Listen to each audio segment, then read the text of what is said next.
कहानी की शुरुआत होती है बहू भात की भव्य रस्म से। पूरा घर फूलों से ऐसे सजा है जैसे किसी दुल्हन ने आंगन में पग रख दिया हो। अहाना लाल साड़ी में बिल्कुल रोशनी की तरह चमक रही है। मोहल्ले की औरतें, रिश्तेदार, बच्चे सब तेजी से इकट्ठा हो रहे हैं। भीड़ के बीच खड़ी वही पड़ोसन जिसे पीसी मोनी ने ही भड़काया था, अचानक जोर की आवाज में ताना मारती है। अरे ये वही तलाक वाली बहू ना, पहले निकाल दिया था, अब वापस ला लिया। बड़े घर की इज्जत का क्या तमाशा बना दिया। ये सुनते ही पीसी मोनी और पोल्टू के चेहरे पर शैतानी चमक आ जाती है। आहाना का सिर शर्म से झुक जाता है, उसकी आंखों में पानी भरने लगता है। लेकिन इससे पहले कि कोई बात बिगड़े, अर्जुन अचानक आगे बढ़कर बिल्कुल ढाल की तरह उसकी रक्षा करता है।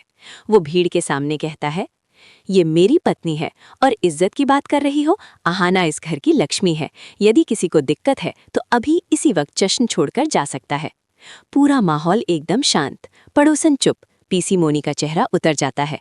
आहाना गर्व और प्यार से अर्जुन को देख रही होती है। माहौल हल्का करने के लिए तीनों बहुएं आगे आती हैं और हंसते हुए कहती हैं, देवर जी, अब इतने गुस्से में भाभी के लिए खड़े हो गए तो एक डांस तो बनता है। सब तालियां बजाने लगते हैं।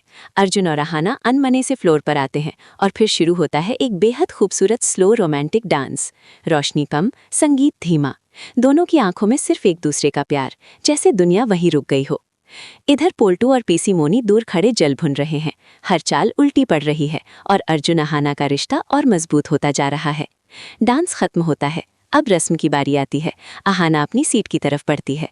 लेकिन दोस्तों, यहाँ पोल्टू की गंदी हरकत फिर शुरू होती है। वो चुपके से कुर्सी के पीछे पहुंचा। उसका प्लान साफ था। जैसे ही आहाना बैठेगी, वो कुर्सी खींच लेगा और पूरी सभा के सामने आहाना गिरेगी। आहाना झुककर बैठने लगती है। पोल्टू तेजी से कुर्सी खींच लेता है। आहाना नीचे गिरती, लेकिन तभी अर्जुन बिजली की तरह दौड़कर उसे अपनी बाहों में थाम लेता है। पूरा हॉल तालियों से गूंज उठता है। आहाना डर गई थी, लेकिन अर्जुन की बाहों में उसे सुरक्षा मिलती है। अर्जुन गुस्से में जलती आंखों से पोल्टू को घूरता है। पोल्टू इतना डर जाता है कि वहीं पसीने पसीने होकर भाग खड़ा होता है। और यहीं खत्म होता है हमारा पार्ट 1। आगे क्या तूफान आने वाला है, चलिए बढ़ते हैं आगे।